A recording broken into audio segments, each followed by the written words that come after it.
Frères et sœurs, amis croyants, frères et sœurs en humanité, nous vivons ce dimanche, le 33e dimanche du temps ordinaire, appelé également le dimanche des pauvres depuis maintenant 6 ans par le pape François. À vous tous qui nous offrez l'hospitalité de votre maison, nous implorons la grâce de notre Seigneur Jésus-Christ sur chacun de vous, qu'il vous accorde sa bénédiction et que son amour rayonne sur vous, afin que nous puissions toujours marcher sur les voies de Dieu.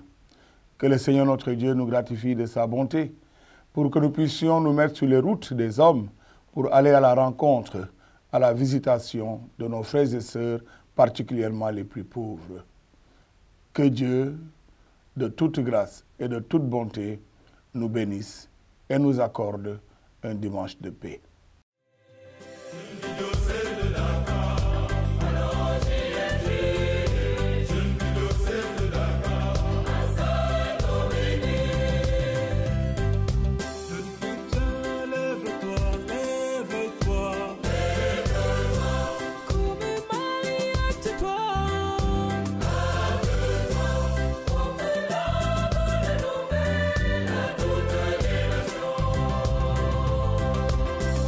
Je m'appelle Christophe Gérard Silva, je suis du doyenné Plateau Médina, membre du doyenné décanal.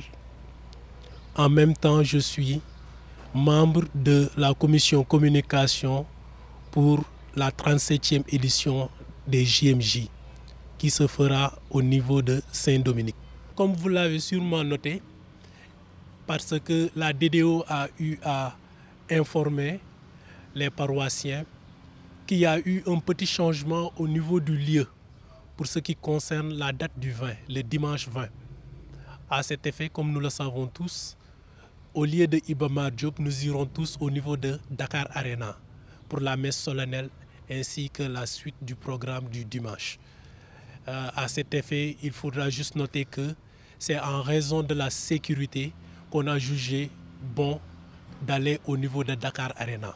ci wàllum matukaay yi comme niñ ko gisee xam nañ ne Dakar Arena xaw na sori tuuti moo tax jot nañ ci jël matuwaay pratiquement yëpp li ci mel ni ci wàllum restauration waxtaan nañu depuis un moment gis nañ qui sera bien de varier un peu les plats. Au menu on aura des sandwichs dinañu am li ci mel ni ay fataaya dinañ ci am li mel ni caakri pour lekk gi dina amaale boisson dina amaale yenn lekk yu bëri maanaam et les prix vont varier autour entre 300 ba 700 maanaam jéem nañu def tout boo yombal ko ñëpp mu accessible à tout le monde.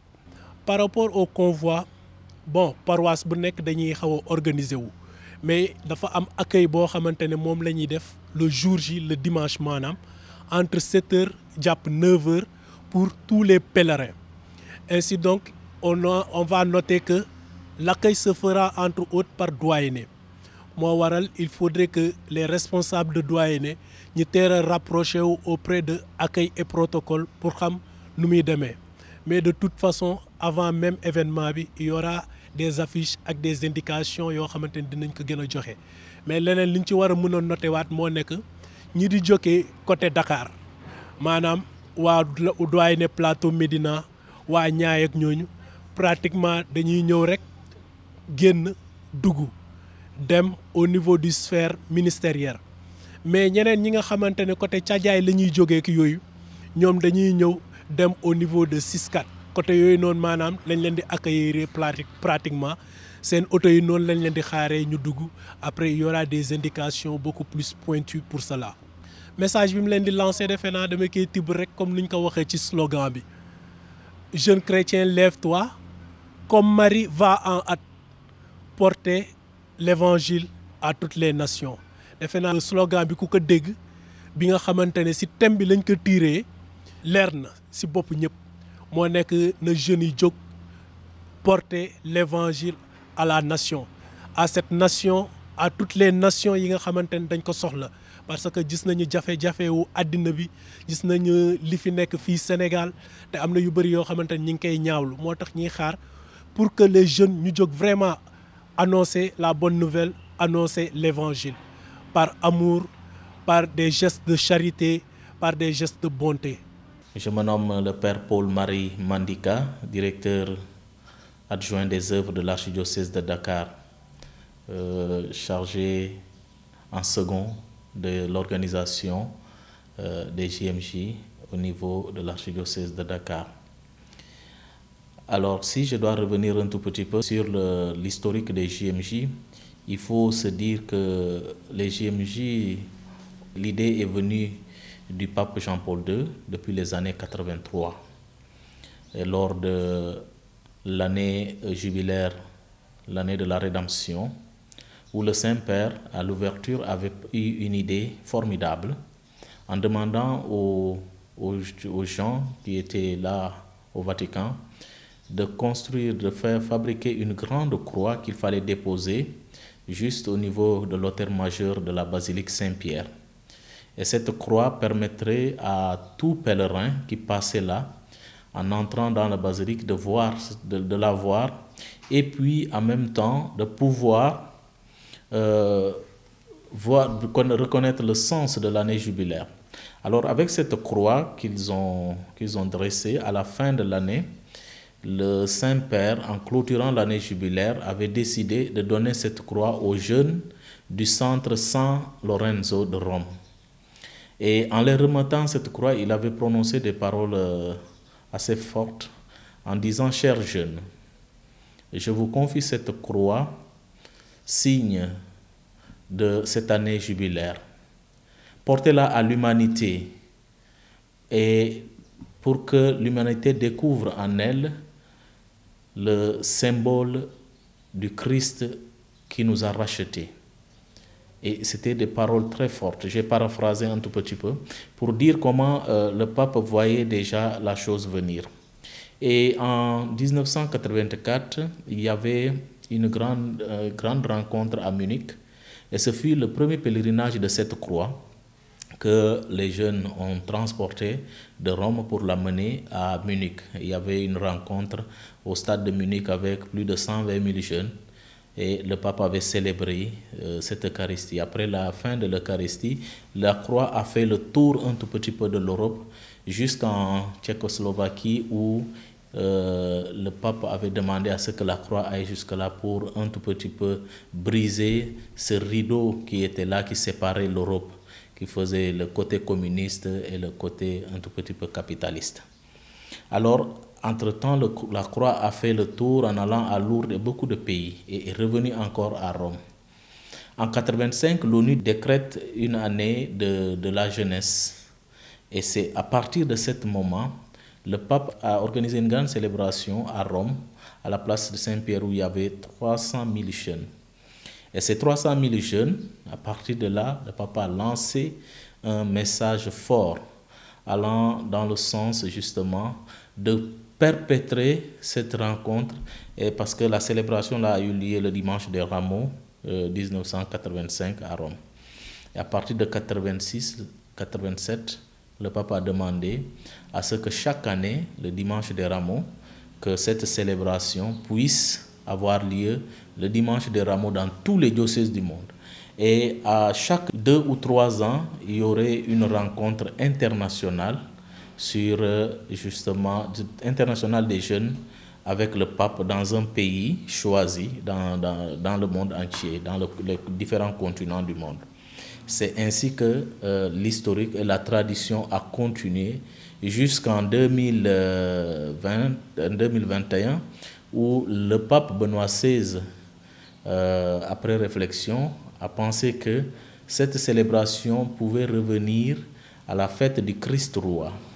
Pour marquer, puisque c'est la croix qui est au cœur des JMJ, il faut ramener cette fête à la fête du Christ roi. Pour parler du Christ qui est roi, il faut savoir qu'il est d'abord le Christ qui est mort sur une croix et qui est ressuscité et qui est élevé à la gloire de Dieu le Père. Donc c'est de là qu'est parti tout ce que nous vivons aujourd'hui. Et il faudrait que les jeunes sachent que la croix est au cœur des JMJ. Il ne faut pas l'oublier. Et cette croix qui n'a pas de signe distinctif, le pape l'avait donnée pour dire aux jeunes, allez-y, regardez cette croix, vivez simplement comme elle est simple, en vous dépouillant de tout ce qui vous alourdit pour garder ce qui est beaucoup plus intéressant et beaucoup plus important pour vous et pour l'humanité d'aujourd'hui. Le thème de ces JMJ cette année, c'est « Marie se leva en hâte ». Vous savez, le thème colle très bien avec la période que nous vivons. Nous venons de sortir de la Covid-19 où toute l'humanité était assise. Personne n'a bougé, personne n'osait rien faire. À la sortie de cette grande pandémie qui a bouleversé la vie des gens, le pape nous donne ce thème pour nous demander de nous relever et de nous mettre comme Marie en route vers les autres. Mais aussi, ça colle avec l'année de la synodalité. Le mouvement de partir. Marie se lève en hâte après l'annonciation d'avoir reçu l'annonce de l'ange. Elle se lève en hâte pour aller vers sa cousine Élisabeth. Et cela aussi montre le chemin de la synodalité où nous sommes appelés à nous lever ensemble pour aller voir les autres et ensemble avec eux vivre la joie de l'Évangile. Donc plus ou moins et grosso modo, c'est ce que nous pouvons retenir de ce thème et nous invitons tous les jeunes à venir massivement participer et communier avec leur père évêque pendant ce jour et aussi vivre la synodalité telle que l'Église nous le propose. Je vous remercie.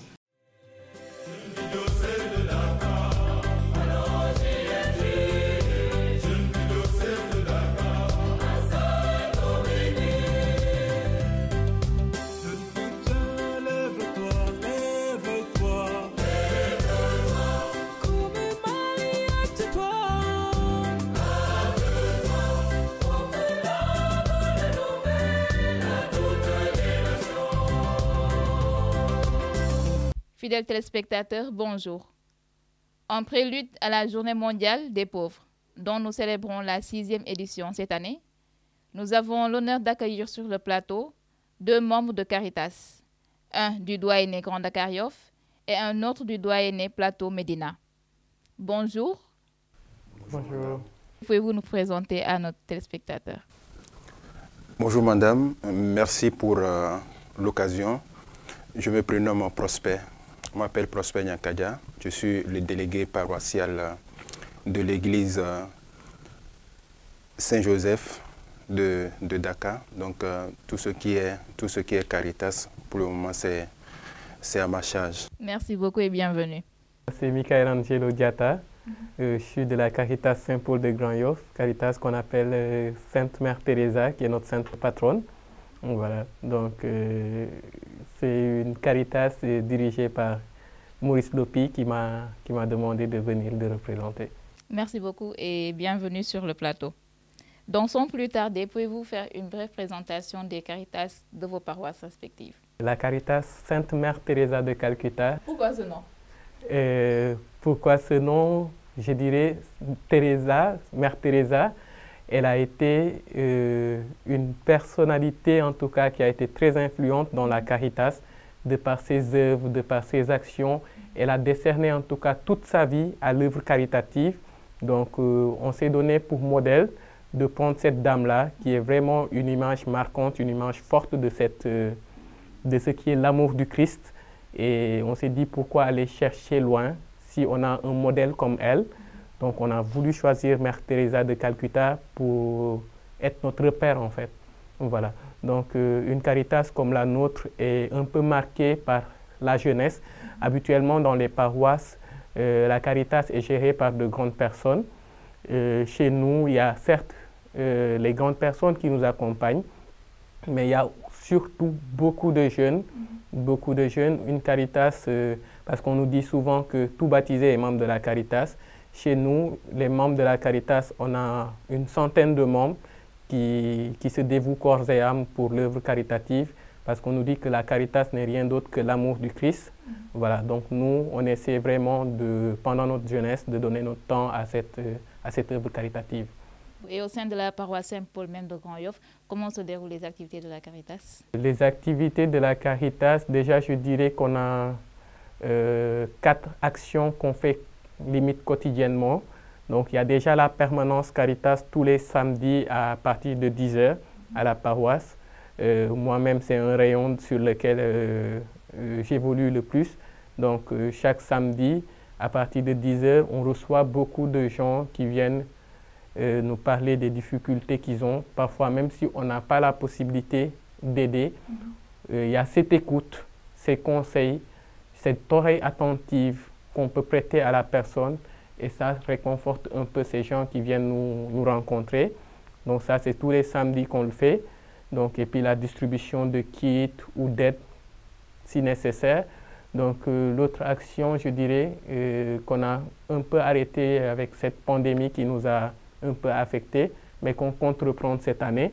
Donc c'était la visite des malades, chaque samedi à 15 h, dans la zone paroissiale, comme on a deux grands hôpitaux en tout cas, Ogui, hôpital général de Grand Yoff, et Nabi Choucair. On se déplace et souvent on y va également avec, au début on a commencé seul bien sûr, mais après il y a eu des frères musulmans qui ont aussi voulu accompagner notre expérience, aller prier avec ces personnes malades, toujours en s'inspirant de la Bible. J'étais malade et vous m'avez visité. Voilà, donc on va les samedis soirs prier avec les personnes souffrantes. L'autre activité, il y a une maison qu'on appelle Sphère, Solidarité Partage pour les enfants de la rue, qui est à la Padoue. On accompagne aussi cette maison en aidant parfois à la répétition des cours, par exemple, pour ces enfants que cette maison récupère, les enfants de la rue que cette maison récupère. Donc c'est une autre activité qu'on fait. Aussi, il y a, je dirais, une dernière activité, c'est la visite des prisonniers.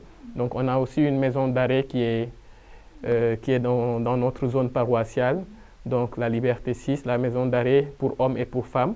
Donc les jeudis et les samedis, nous allons partager avec ces gens-là que notre curé aime bien appeler une autre CEB dans sa paroisse. Donc ils sont peut-être privés de liberté, mais nous allons aussi prier avec eux, partager avec eux ces moments de communion et de fraternité. C'est en gros les activités que nous faisons quotidiennement. Et je me tourne vers vous, Prosper, pour la paroisse Saint-Joseph de Médina. Pour la paroisse Saint-Joseph de Médina, nous ne sommes pas aussi riches en nations que mon camarade de Jean-Paul, mais néanmoins, notre église est délimitée en 5 CEB, communautés ecclésiales de base. Donc, c'est 5 CEB qui, de base, portent la Caritas. Donc, tout ce qui est fait se fait de la base vers l'église. Chaque responsable de la Caritas, de son CEB, recense les problèmes que vivent les membres qui sont dans ces CEB et il les remonte. Et puis, une fois remonté, au niveau des délégués, là, nous récupérons ce problème et nous résolvons. Ça peut être, là, déjà, je vous dis qu'il y a 7 volets qui sont là. Il y a le volet éducatif, il y a le volet santé, il y a les logistiques, il y a une action que nous menons presque une fois l'an. Ça, c'est une consultation gratuite. La consultation gratuite où vous venez, cette fois, ça peut être ophtalmologue, ça peut être, ça regroupe tous les corps, c'est-à-dire tous les médecins qui sont dans notre paroisse se réunissent une fois et les généralistes ils viennent et ils font une consultation où les médicaments sont en même temps distribués. Donc il y a ça. Donc comme le dit de l'autre là, il y a aussi les cours de renforcement. Les cours de renforcement, ça c'est le volet scolaire. Ce volet scolaire, ça, tous nos enfants qui sont là, qui n'ont pas les moyens de se donner un répétiteur, voilà, on les recense et ils viennent gratuitement. Et étant donné qu'on est trop proche de l'université, nous, on est riche, on est un peu riche en vente de savoir, je veux dire les étudiants qui sont là et qui vraiment encadrent ces enfants pour ne pas les laisser traîner dans la rue. Bon. À part ça, il y a chaque Noël, les fêtes phares, que ce soit Noël, que ce soit la Pâque, il y a systématiquement une quantité, c'est-à-dire nous avons des bases de données. Et les bases de données, comme je le disais tantôt, ça c'est les responsables des CEB qui les détiennent. On a une trentaine par CEB, disons fois 5 là, ça nous fait plus de 150. Donc ça, on les prépare des kits pour qu'eux aussi, à leur manière, ils puissent célébrer ces fêtes. On le fait régulièrement aux fêtes à la Pâque et à la Noël. Donc voilà à peu près du côté de Caritas comment on arrive à porter nos plus démunis. Et par rapport au nombre de familles que vous avez eu à aider, ou bien par rapport aux sollicitations que vous recevez le plus, que pouvez-vous nous en dire? D'abord, au niveau de la paroisse, n'oublions pas, il y a les paroissiens et il y a les voisins. Ceux qui ne sont pas de la paroisse, on les accueille. Il y a un traitement particulier. Mais déjà, ceux qui sont des paroissiens, eux, ils passent souvent par la communauté de base. Donc, mais ce qui en sort très régulièrement, ça, c'est le volet santé. Donc, à tout moment, il y a des factures qui viennent, à tout moment, il y a des factures qui viennent, il y a les malades qui viennent, et eux, ils n'ont pas de protocole. Dès qu'ils viennent, ce que nous pouvons faire, c'est vrai, pour un peu assainir ça, ce qu'on fait quand tu es malade, tu viens dans la mesure de la possibilité, parce qu'on ne peut pas faire pour tout le monde. Et compte tenu de la ressource disponible, on prend cette ordonnance. Nous sommes abonnés à des pharmaciens, on a des relations, et c'est nous-mêmes qui nous déplaçons, on va là-bas, et ce médicament, on prend et on vient vous le donner. On ne donne pas de l'argent, juste pas mesure de sécurité. Je ne dis pas que ce n'est pas confiance, mais ce n'est pas principe. On appelle ces médecins, et puis ces boîtes-là, on prend, on vous les donne. Donc, les sollicitations qui viennent, c'est souvent ça. Mais tous les autres, là, il y a, comme on est trop proche de Paris, c'est-à-dire la Caritas diocésaine, avec sa représentation, on reçoit régulièrement des sans-abri, des gens qui voyagent, qui viennent, mais ça, dans la mesure du possible aussi, on fait ce qu'on peut faire, et quand on ne peut pas, là, on les dirige vers la Caritas diocésaine. Michel, pour la paroisse Saint-Paul, qui est une grande communauté quand même. Effectivement, nous, j'ai dit, durant l'année qui vient de s'écouler, donc on a pu recenser quelque chose comme 614 foyers qu'on a pu accompagner durant l'année. Donc les sollicitations, elles sont un peu diverses, effectivement. Il y a le volet sanitaire, comme il l'a dit. Effectivement, je pense que c'est dans toutes les Caritas. On évite surtout de donner de l'argent. Effectivement, quand une personne se présente avec une ordonnance, on accompagne avec des pharmacies avec lesquelles on travaille également. Donc, on va acheter l'ordonnance dans la mesure du possible et selon les moyens disponibles. On va acheter pour mettre à la disposition de la personne. Si Grand Yoff, c'est, comme vous l'avez dit, une grande communauté, on ne fait pas de distinction, honnêtement, comme je le dis, à la permanence tous les samedis. On ne fait pas de distinction et c'est ce que beaucoup de catholiques, peut-être quelque part, nous reprochent. On aide tout le monde, sans distinction, honnêtement. On aide tout le monde, toute personne qui vient et qu'on peut aider, on partage le peu qu'on a avec cette personne. Donc, ça peut être des kits alimentaires, effectivement, des vêtements, des frais d'hospitalisation, aider une personne pour le loyer. Il y a honnêtement diverses sollicitations.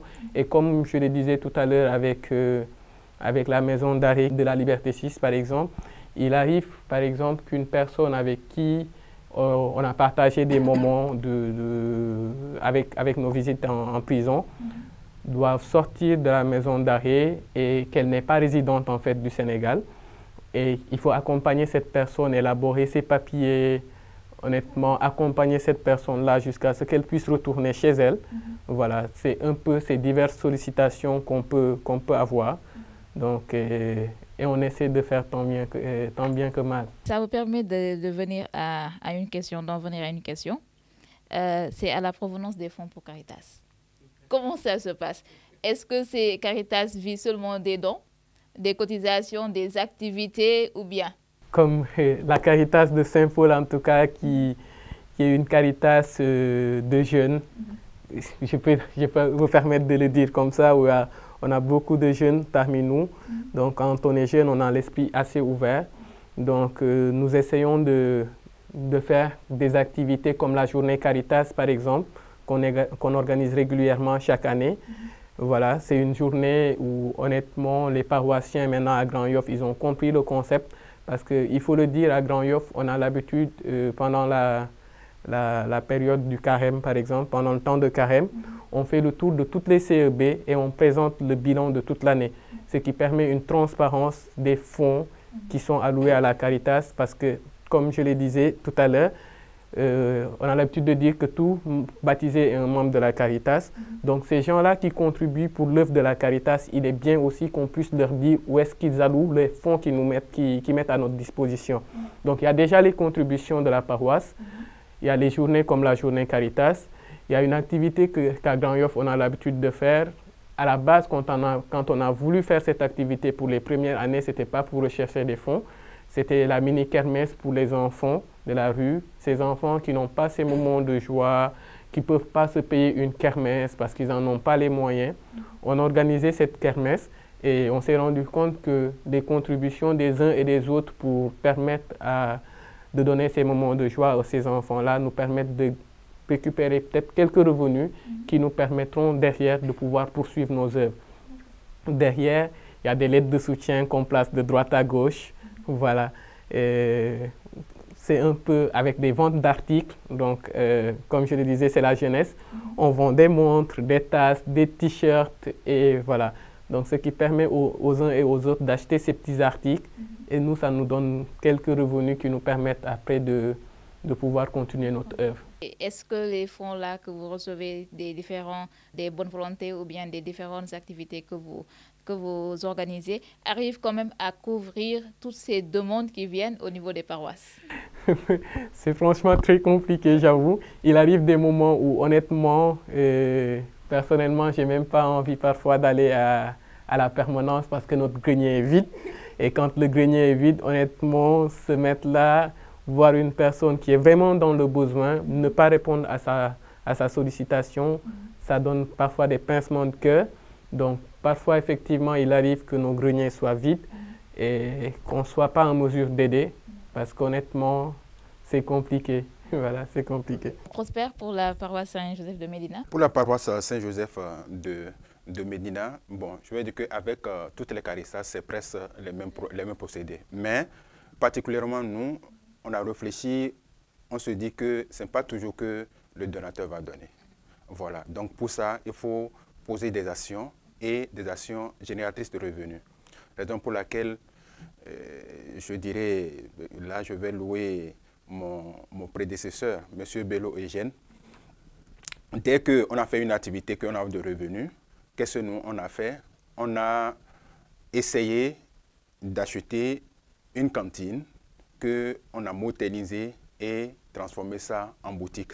C'est vrai, j'avoue, dès le départ, c'est nous-mêmes qui gérons ça, mais vous allez comprendre que c'est un peu comme l'État. Quand l'État gère, ça ne marche pas. Mais quand tu loues à un privé, ça marche. La raison pour laquelle, là, carrément, on a loué ça et ça a été une source de revenus mensuelle et ponctuelle. Ça, il y a ça, et puis on en a créé d'autres.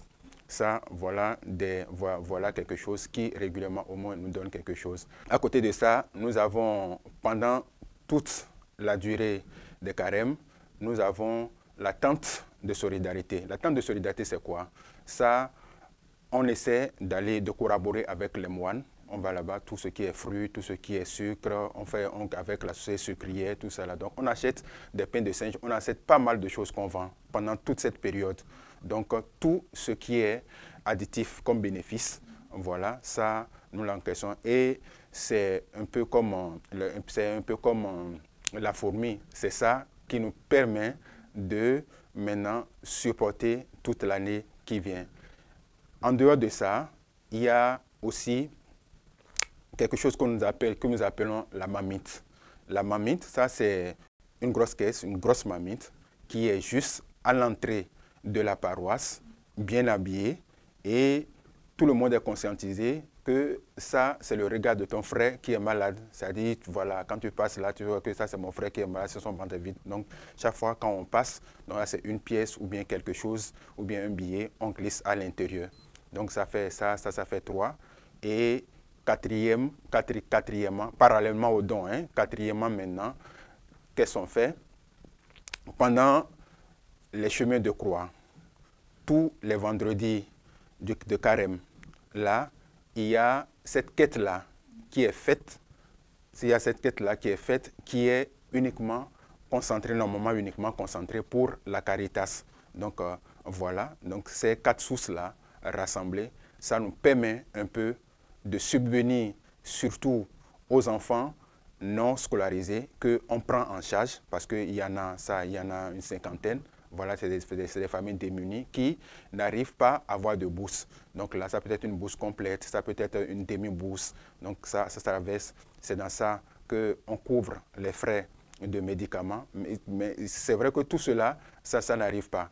Et dernièrement, et maintenant, finalement, ce qui arrive là, ça c'est ce que fait tout le monde. Quelquefois des sollicitations avec les personnes généreuses, avec les anciens paroissiens, avec les anciens paroissiens. Et surtout avec aussi l'aide de ceux qui étaient de l'autre bord et maintenant qui sont partis à l'autre bord. Ça veut dire quoi? Ceux qui étaient dans des situations critiques et maintenant ils ont trouvé travail, ils savent, maintenant ils ont vécu la pauvreté et ils savent ce que c'est la pauvreté. Et ceux-là, on les remercie beaucoup, ils sont plus généreux, ils sont aussi plus généreux parce qu'ils ont traversé cette période. Donc voilà en grosso modo d'où viennent nos sources. Ça nous permet d'entrer dans la journée mondiale des pauvres que nous célébrons aujourd'hui. Et juste avant de revenir au plateau, nous allons rencontrer Abbé Alphonse Biramdour, vicaire épiscopal chargé du service, qui va nous parler de cette journée dont le thème est « Jésus-Christ s'est fait pauvre à cause de vous ». 2 Corinthiens 8, 9. Donc Abbé va nous entretenir sur pourquoi une journée mondiale des pauvres, quelles sont nos pauvretés actuelles, quel est le sens étymologique et biblique du mot pauvreté, la définition et l'identification des pauvres, et revenir un peu sur le thème de cette 6e édition. À l'aube de l'année jubilaire de la miséricorde, le pape François a institué la journée mondiale des pauvres au 33e dimanche du temps ordinaire. Et je voudrais citer les termes du pape lui-même qui le disait en conclusion de l'année sainte de la miséricorde. À la lumière du jubilé des personnes socialement exclues, alors que dans toutes les cathédrales et dans les sanctuaires du monde, les portes de la miséricorde se fermaient, j'ai l'intuition que comme dernier signe concret de cette année jubilaire, on devrait célébrer dans toute l'Église, le 33e dimanche du temps ordinaire, la journée mondiale des pauvres. Ce sera la meilleure préparation pour vivre la solennité de notre Seigneur Jésus-Christ, roi de l'univers, qui s'est identifié aux petits et aux pauvres et qui nous jugera par les œuvres de miséricorde.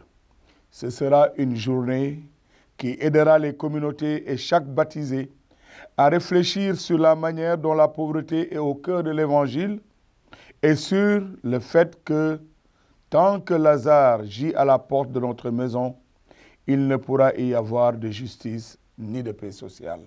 Fin de citation. Chers frères et sœurs, c'est donc une volonté de notre pasteur, le pape François, de déterminer le 33e dimanche du temps ordinaire comme étant la journée dédiée aux pauvres.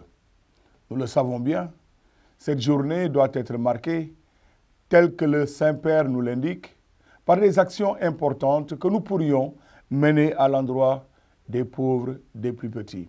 Voilà pourquoi nous devons vivre cette journée en ayant à cœur de venir en aide aux plus petits, aux plus démunis, ceux-là même auquel le Seigneur notre Dieu se configure.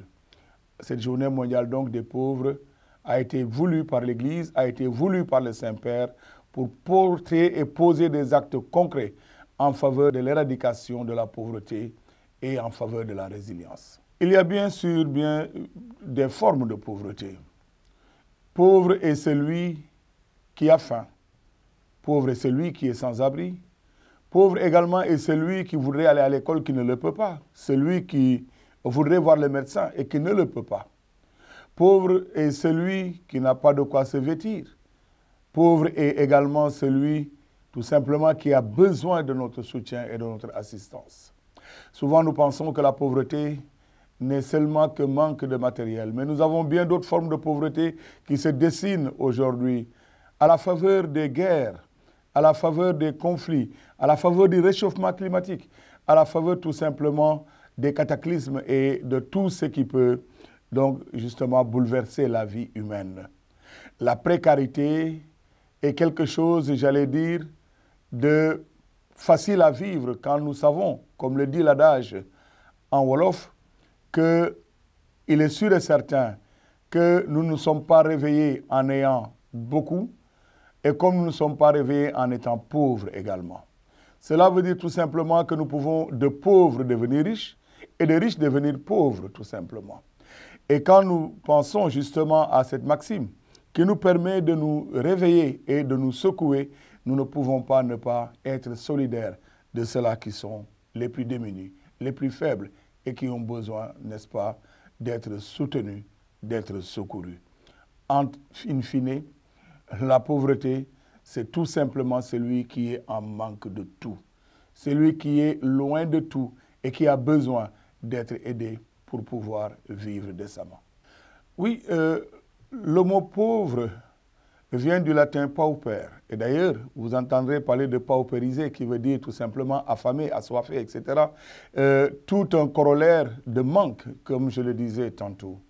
Et étymologiquement parlant donc, ce mot nous vient du latin et qui introduit justement ce manque et, j'allais dire, cette soif d'obtenir, de recevoir pour pouvoir mieux vivre, pour vivre décemment. Voilà pourquoi donc la paupérisation doit être éradiquée le maximum possible. Comme je le disais tantôt, il y a bien des formes de pauvreté et je voudrais ajouter à la liste de ce que j'ai énuméré tout à l'heure, mais la pauvreté qui est due à l'indifférence, à l'intolérance, la pauvreté qui fait que justement l'on marginalise un individu, la pauvreté qui fait que l'on impose des violences à des personnes, et particulièrement les violences faites aux femmes et aux jeunes filles. La pauvreté, c'est tout simplement tout cela qui empêche l'homme de pouvoir vivre décemment et de pouvoir être épanoui dans son environnement. Le pape François, à l'occasion de cette journée mondiale de la pauvreté, revient particulièrement sur ces phénomènes de société qui font justement que certains deviennent de plus en plus riches et d'autres deviennent de plus en plus pauvres. Mais il revient surtout sur les causes de cette pauvreté. Les causes de cette pauvreté, nous les connaissons. Nous pouvons citer entre autres la guerre et comment ne pas penser à la guerre en Ukraine aujourd'hui. Comment ne pas penser à toutes ces régions, tous ces pays qui connaissent justement des situations de pauvreté où les personnes sont jetées dans les rues, où les personnes sont obligées justement de fuir ces zones de combat pour avoir un meilleur vivre. Nous voyons bien le mal que font tous ces groupes extrémistes violents et qui justement empêchent l'être humain de pouvoir se réaliser et de pouvoir profiter de sa terre. Nous voyons également cette guerre en Ukraine qui aujourd'hui a fini par installer un malaise international, puisque ce n'est pas seulement les Ukrainiens qui vivent cette situation, mais c'est le monde entier justement qui en est ébranlé. Et bien sûr, comme corollaire, nous pouvons avoir le chômage, puisque personne n'a plus le temps, ou plutôt n'a plus l'opportunité ou l'occasion d'aller travailler. Nous pouvons également citer toutes ces femmes qui ne peuvent plus s'occuper de leur progéniture et qui sont jetées dans les rues. Cette pauvreté qui fait qu'un être peut quitter sa terre natale pour essayer d'aller chercher ailleurs un meilleur vivre, eh bien cette pauvreté, nous sommes tous appelés à faire en sorte qu'elle disparaisse de notre panorama. Il est vrai que l'argent, comme on le dit, ne fait pas le bonheur. Et le pape François, justement, dans cette lettre, nous invite à revenir sur notre rapport à l'argent. Comment est-ce que nous considérons cet argent? Comment est-ce que nous considérons sur cette richesse? Si nous pensons une seule seconde que cet argent devrait pouvoir nous aider à aider les plus pauvres, si nous pensons une seule seconde que nul n'emportera aucun bien en allant au ciel, si nous pouvons penser une seule seconde que ce que nous pouvons faire pour soulager la misère humaine est à notre portée et que nous pouvons le faire, alors notre rapport à l'argent pourrait changer. Voilà pourquoi l'appel que nous lançons en ce jour, c'est de pouvoir donner de notre essentiel. Et j'aime bien cette phrase qui disait qu'il ne faut pas attendre d'en avoir pour donner. Il faut donner de notre essentiel. comme la veuve dans le temple qui a donné de son indigence, qui a donné les 2 piécettes dont elle avait besoin pour vivre, nous sommes aussi invités à savoir nous détacher des richesses qui justement ne font que nous enfoncer davantage dans des situations où nous sommes obligés de brimer et de piétiner la dignité humaine. L'argent ne fait pas le bonheur. Même si l'argent peut nous aider à créer des conditions de bonheur, il faut retenir tout simplement que l'argent devrait pouvoir être mieux condition de bonheur si nous savions partager avec l'autre qui est dans le besoin. La Caritas, comme nous le savons, depuis de longues dates, travaille à l'émancipation, particulièrement des couches vulnérables, à maintenir l'homme debout, comme disait saint Irénée. La Caritas, dans son plan d'action, fait de son mieux pour aider justement les couches vulnérables, les couches pauvres, à pouvoir se relever et à pouvoir vivre dans la dignité des enfants de Dieu. Et la Caritas, justement, a besoin de nous pour pouvoir continuer à faire ces actions de bienveillance et de bienfaisance à l'endroit des plus démunis, à l'endroit des plus pauvres. Voilà pourquoi cette journée des pauvres, comme le font déjà certaines paroisses, devrait pouvoir être pour nous une motivation particulière pour aider justement la Caritas à continuer à faire ses œuvres de bienfaisance. Oui, comme vous le disiez tantôt, finalement, qui est pauvre et qui ne l'est pas. L'on peut avoir tout et manquer de tout également. L'on peut manquer de tout et être riche de tout également. Le plus important pour nous étant tout simplement de pouvoir nous confier à l'éternel Dieu, lui qui nous donne lui qui nous donne le souffle de vie, et de pouvoir donc, par la force de nos bras et par la générosité de nos cœurs, aider l'autre qui est dans le besoin. Chers frères et sœurs, cette journée mondiale de la pauvreté devrait nous bousculer dans nos habitudes, dans nos aises. Cette journée mondiale de la pauvreté devrait pouvoir nous aider à pouvoir aller vers l'autre pour lui apporter le secours dont il a besoin. L'évangéliste Matthieu, qui justement peut être à l'occasion cité comme étant l'évangéliste des œuvres de miséricorde, nous dépeint bien sûr cela qui va être lu le jour du dimanche Christ roi, cet évangile qui va être lu, et qui justement nous dit que nous pouvons tout simplement, en prenant soin de l'autre, aimer Dieu, aimer son prochain. Et Jésus le dira d'ailleurs, tout ce que vous ferez pour l'un de ces plus petits, que sont mes frères, eh bien c'est à moi, c'est pour moi que vous l'avez fait. Alors revenant encore sur la lettre du pape François, qui sera suivie justement dans cette citation qui constitue le thème. Jésus-Christ s'est fait pauvre à cause de vous, tiré de la lettre, la deuxième lettre aux Corinthiens au chapitre 8, le verset 9. Eh bien, ce thème, justement, nous enjoint à aller vers l'autre pour partager avec lui le pain dont il a besoin pour vivre, le sourire dont il a besoin pour être, la reconnaissance dont il a besoin pour pouvoir se valoriser, tout simplement pour pouvoir se sentir existant. Et l'apôtre Paul continuera dans le chapitre 9 en disant justement que chacun donne selon son cœur, sans regret et sans contrainte, parce que Dieu aime celui qui donne avec joie. 2 aux Corinthiens, chapitre 9, verset 7. Il n'est nul besoin de rappeler que l'apôtre voulait en ce sens susciter la générosité des Corinthiens pour venir en aide à l'église de Jérusalem. Et dans un élan de solidarité, il enjoint ses frères corinthiens à soutenir l'action de l'église de Jérusalem qui comptait certainement beaucoup de démunis. Chers frères et sœurs, eh bien, la balle est dans notre camp. Nous sommes appelés à venir en aide et à ne rien ménager pour soulager la misère du frère et de la sœur qui est dans le besoin. Et pour revenir au plateau, concernant cette journée mondiale des pauvres, comment elle est vécue au sein des paroisses? Principalement à Saint-Jean. C'est vrai que c'est la 6e édition. Cette journée a commencé en 2017 avec le pape, il a lancé. Et cette année, en 2022, ce sera la 6e édition. Mais très malheureusement, avec nous, on a pris ça à la 5e édition.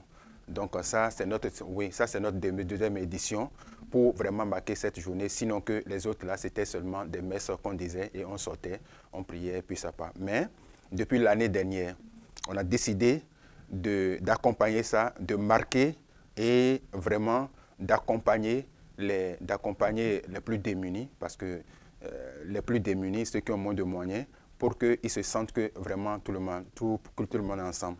Donc l'année dernière, par exemple, on a mené des activités un peu concrètes. Nos activités, c'est quoi? On s'est déplacé, recensé, répertorié un quartier, parce que, comme je vous le disais tantôt, notre paroisse est repartie en 5 CEB. Donc, on a pris une CEB qui s'appelle FAS, là où on a repéré vraiment des gens démunis, des gens à moyens économiques un peu réduits, et on s'est déplacé, on a fêté avec eux. Mais ça s'est traduit en quoi? On a fait des dons de vêtements. On est parti, on a reçu près de 200 personnes comme ça dans un même lieu. Ça nous a permis de nous concentrer de concentrer notre énergie en un seul endroit. Donc là, on a fait des dons de vêtements. Et ce qui est aussi très important, ça n'a pas commencé par ça, ça a commencé par un mot qu'il a dit tout à l'heure que j'ai vraiment apprécié et que c'est ça la base, le fondement de la Caritas, l'écoute. On est parti recenser le problème des gens de cette communauté et c'est à base de ça qu'on a vu, une fois le problème sensibilisé, on a fait des dons de vêtements et ce jour-là, chacun s'est déplacé de sa maison et c'est maintenant les paroissiens qui se sont déplacés vers cette personne, près de 200 personnes comme ça pour aller partager un repas à l'image du Christ avec ses disciples. À côté de ça, on a fait aussi quelques dons de fournitures et voilà à peu près comment on a partagé cette journée. Mais mis à part ce partage de repas, il y a eu avec des familles ciblées, après l'écoute, des actions concrètes qui ont été faites envers chacun selon ses besoins, selon ses demandes, et comme j'aime toujours le répéter, selon aussi la mesure de notre possibilité. Car ce qui est sûr, on ne peut jamais aider tout le monde. Des pauvres, vous en aurez toujours. D'accord. Et au côté de la paroisse Saint-Paul de Grand-Yoff? C'est un peu comme eux. Donc, c'est l'année dernière qu'on a commencé à ponctuer ça d'actions concrètes. Voilà, sinon, c'était peut-être juste la messe. Donc là, nous en sommes à une deuxième année où on va réellement faire des actions concrètes lors de cette journée des pauvres.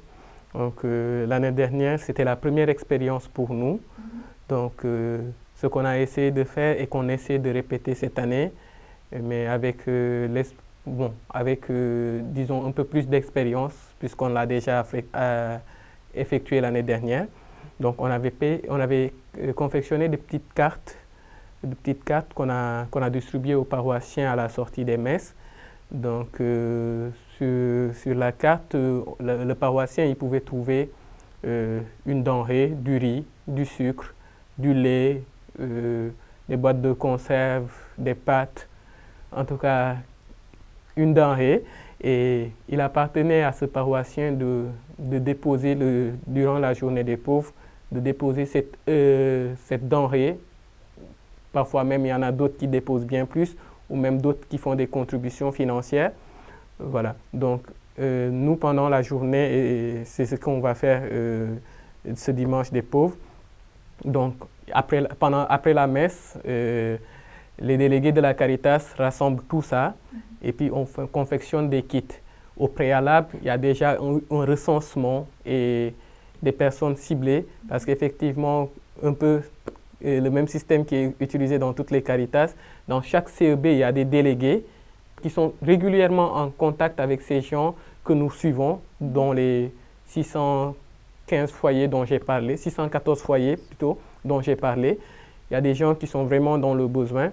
Donc, après avoir confectionné tous ces kits, habits, denrées alimentaires, accompagnement sanitaire par exemple, donc tout ça a été collecté, des couches, ainsi de suite.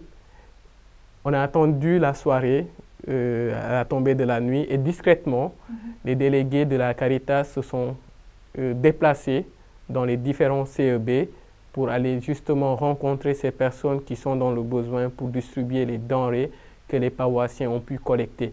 Donc c'est un peu ce que nous avons essayé de faire l'année dernière et que nous allons encore refaire cette année. Donc l'année dernière, c'était une première expérience. À un moment, on s'était un peu dispersé parce que effectivement, on avait ciblé une zone en dehors des personnes qui avaient déjà été recensées en amont et vers lesquelles les denrées ont été distribuées. Il y avait un autre paquet de dons qu'on avait pris pour une zone bien définie. Il y a eu une prospection qui a été faite avant même que les délégués n'arrivent et on a distribué. Sauf que quand on est arrivé, quand tu donnes à un, le mot est rapidement passé. C'était un peu désorganisé. Donc, raison pour laquelle je disais qu'on a eu cette expérience. Cette année, on va mieux organiser la chose. Vous avez parlé tout à l'heure des CEB, de leur rôle dans l'accompagnement, mais surtout, j'imagine que le choix des cibles se fait par les CEB. Oui, en fait, en amont, on demande déjà aux différents présidents de CEB, puisque très souvent, ils sont aussi contactés. Et eux, dans chaque CEB, effectivement, le président remonte l'information au délégué de la Caritas, qui lui, après, fait le feedback.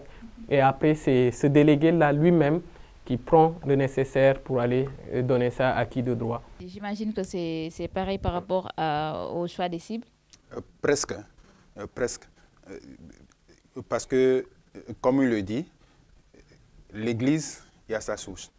Tout fidèle qui vient de quelque part. Et d'où il vient, c'est de sa maison. Dans sa maison, pour ceux qui ne complètent pas le précepte de CEB, c'est quoi? Ça, c'est dans le quartier, ça c'est un lieu où se regroupent tous les chrétiens d'une même paroisse dans un quartier ou bien dans une délimitation géographique. Voilà, c'est le CEB. Et là, ceux qui sont administrés là, ou bien ceux qui viennent régulièrement là, ceux qui prient ensemble, ça, je dis que ça c'est des chrétiens catholiques. Donc il y a, quand on parle de pauvres, il n'y a pas que de chrétiens catholiques. Les responsables de CEB s'occupent souvent des chrétiens catholiques. Les non-catholiques ou bien ceux qui ne veulent pas venir pour discrétion vont directement à l'église. Ça, ce n'est pas demandé. Parce que là, ça, c'est les religieux. Quelquefois, avec certains problèmes, il y a nos paroissiens qui préfèrent se confier plus aux religieux qu'à nous, laïcs. Ça, c'est aussi accepté. Ce qui fait qu'il y a plusieurs groupes.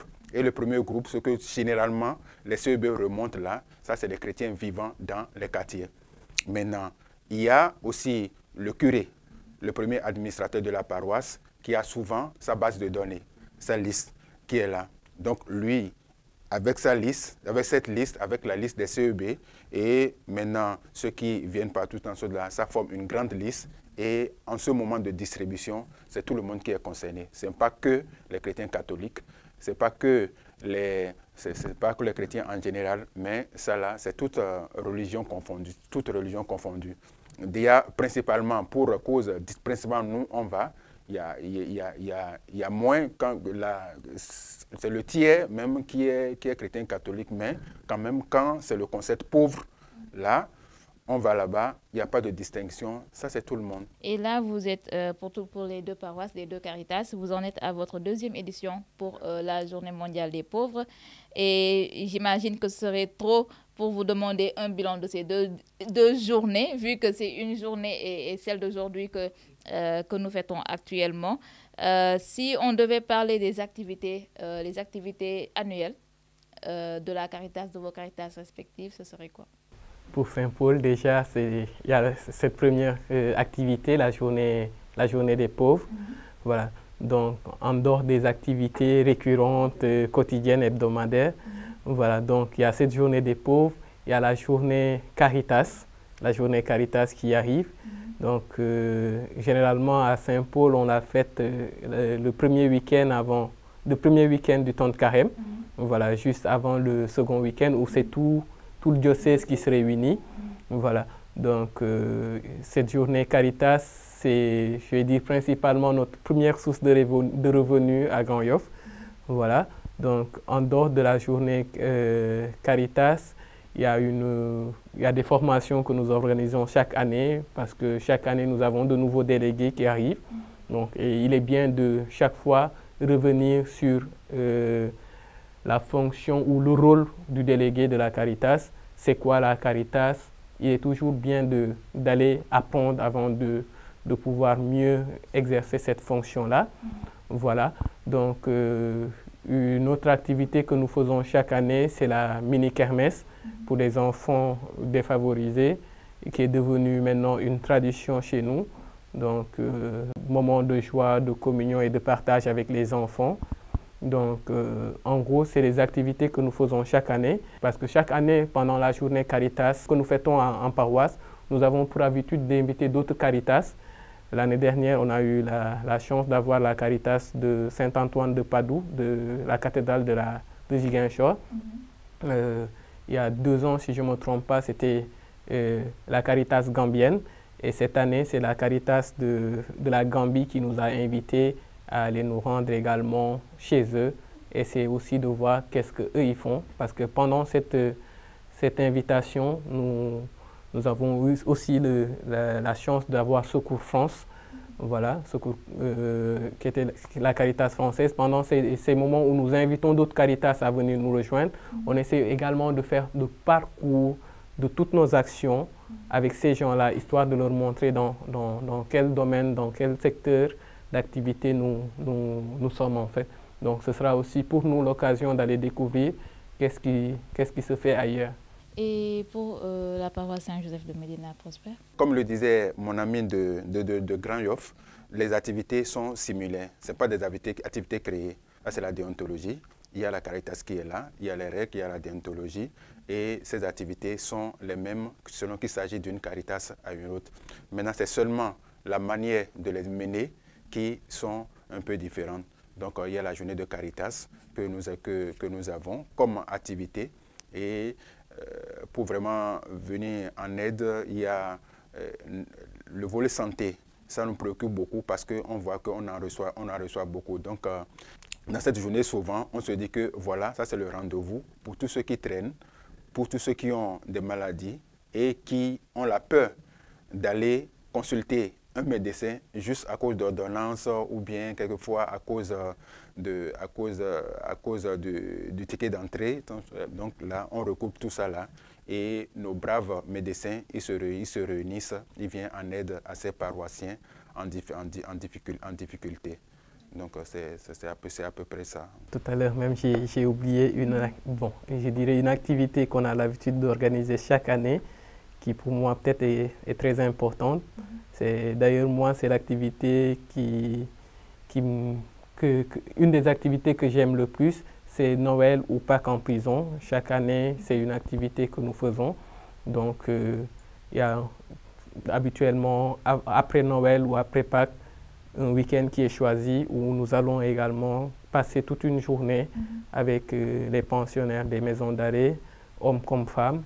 Et voilà, c'est des moments de prière d'abord, de communion, d'échange et de partage. Voilà, puisque le temps qui nous est imparti est presque terminé, juste une dernière question, c'est par rapport à vos défis. Quels sont les défis que vous rencontrez au sein des Caritas de vos paroisses? Moi, je dirais le plus grand défi que nous avons en tout cas. On a essayé, il y a de cela quelques temps, de passer de cette étape d'assistanat en fait voilà, un peu ça. Donc, ce sera vraiment ça en fait, aider la personne à ne plus tendre tout le temps la main. Voilà, que cette personne soit à mesure de s'assumer pleinement. Donc, c'est peut-être un peu là où le bas blesse un peu dans nos actions. Donc, parce qu'aujourd'hui, on avait essayé avec une activité qu'on appelait les mini-projets. Donc, on soutient une personne pour que cette personne puisse développer un petit business ou quelque chose qui pourrait lui générer des revenus assez régulièrement et éviter à cette personne-là d'aller toujours tendre la main. Et ce sera un accompagnement qu'on va continuer peut-être, voilà, qu'on va continuer, je dirais plus peut-être, on va continuer à le faire, voilà. Mais quand même, force est de reconnaître que c'est assez compliqué pour le moment parce qu'on aide une personne en finançant une activité, mais cette personne est tellement sous le poids du besoin que parfois il utilise cet argent pour régler des besoins peut-être, je dirais, plus pressants et oublier ce petit business, ce qui fait qu'il y a une interruption et l'action ne peut pas se pérenniser en fait. Ok. Voilà, comme challenge, ce que nous préconisons pour le moment, vraiment comme challenge, c'est que même si c'est 3 familles, ou bien même si c'est 2 familles, pour toute l'année, nous sommes entendus pour sortir ces familles d'un côté à l'autre. C'est-à-dire prendre cette famille, même si c'est 2 par communauté. Bon, là, il faut vraiment commencer par la communauté parce que ça, c'est les gens là qui s'ouvrent à nous et qu'on connaît vraiment. Voilà. Même si c'est 2, les écouter et voir vraiment ce qu'on peut faire pour que ces familles-là soient dépendantes. Et vraiment, on tient à ça et ce sera vraiment notre challenge cette année. Bon, maintenant, en dehors de ça, comme je le dis, les principes sont presque les mêmes parce que quand vous avez des recettes, on dit que l'hôtelier vit de l'hôtel. Parmi nous, les jeunes qui sont vraiment dynamiques et qui ont des métiers, qui ont un savoir-faire, quand on voit que c'est le volet financier qui les bloque, on les accompagne et vraiment c'est l'occasion de témoigner. C'est quelques jeunes, mais c'est quelques personnes à qui on a prêté main forte. Ils ont vraiment ils ont vraiment respecté leur engagement et il me semble qu'on était très contents. Mais très malheureusement, ces 2 années, tout le monde le sait, on ne l'a pas fait à cause de la pandémie. Donc là, ça c'est encore un redémarrage. Sinon que ça, c'est notre challenge. Accompagner chaque année, même si c'est 2 familles-là, vraiment, fait que ces 2 familles-là soient autonomes. Même si c'est 3, c'est bon. Mais minimum 2, chaque année, on t'amène de la précarité à l'autosuffisance. En tout cas, merci beaucoup Prosper et Michael. Merci pour ce plateau, pour cet échange. Vous nous avez fait découvrir vos Caritas paroissiales. Comme dernier message que nous pourrons peut-être lancer par rapport à cette journée mondiale des pauvres, ce verset de Proverbe 19-17 qui dit « Celui qui donne aux pauvres prête à Dieu ». Alors, chers téléspectateurs, la main vous est tendue pour cette journée mondiale des pauvres. Donner aux pauvres, c'est prêter à Dieu. Et je pense que celui qui jette son pain, il en retrouvera davantage. Merci beaucoup de nous avoir suivis. Merci à nos invités. Bonne journée à tous et bon dimanche. waa mbokk yi comme ni ñu ko waxee sànq ci émission bi dellu si nañu ci li jëm ci nga xamante ni moom mooy fanweer ak ñetteelu dibéer gi ci jamono jàngu bi te di dibéer gi Pape François tànn ngir jagleel ko miskin yi néew ju doole yi ndool yi ngir ñu ci suñu bopp ñu mën a yeewu te mën a yee suñu bopp ak suñuy morom yi ba mën a saytu ñi nga xamante ni ñoo di néew ju doole yooyee ndool nag saxut te xam nañu ko moos ndaxte ñàkk saxut te am saxut lépp yàllaa ko dogal looloo waral lii nga xamante ni moom lañ fii santaane moo di ñaan way defal yàlla yi ñu gën a jàppale miskin yi gën a ibbi seen xol ngir néew ju doole yi miskin yi mën a gis seen bopp ñu ngi ñaan borom bi suñu yàlla mu barkel xolub ñëpp barkel yéwénu ñëpp naka Paul mu sell mi daan waxi chrétien waa Corinthe ñu gën a farlu ci jàppale suñuy morom yi ngir mën a roy ci Krista bi nga xamante ne moom njëkk moo def boppam ndool ngir ñun ci suñu bopp te la mu cee teg moo di moom Paul bu kenn siisu waaye nag ku nekk joxe ci yéwén ak ci mbégte ndaxte yàlla sopp na lool kay maye ak mbégte kon mbokk yi ñu ngi leen di yéene yendub jàmm di sàkku ndimbalu borom bi suñu yàlla mu xëpp ko ci si njaboot yi xëpp ko itamit ci waay defal yàlla yëpp ndaxte képp kuy defal miskin gi yàlla lay lebal yàlla nañu borom bi suñu yàlla barkel di yéene ku nekk yendu jàmm di yéene ku nekk dibéer gu sell di yéene ku nekk jàmm borom bi suñu yàlla ñu yendoog jàmm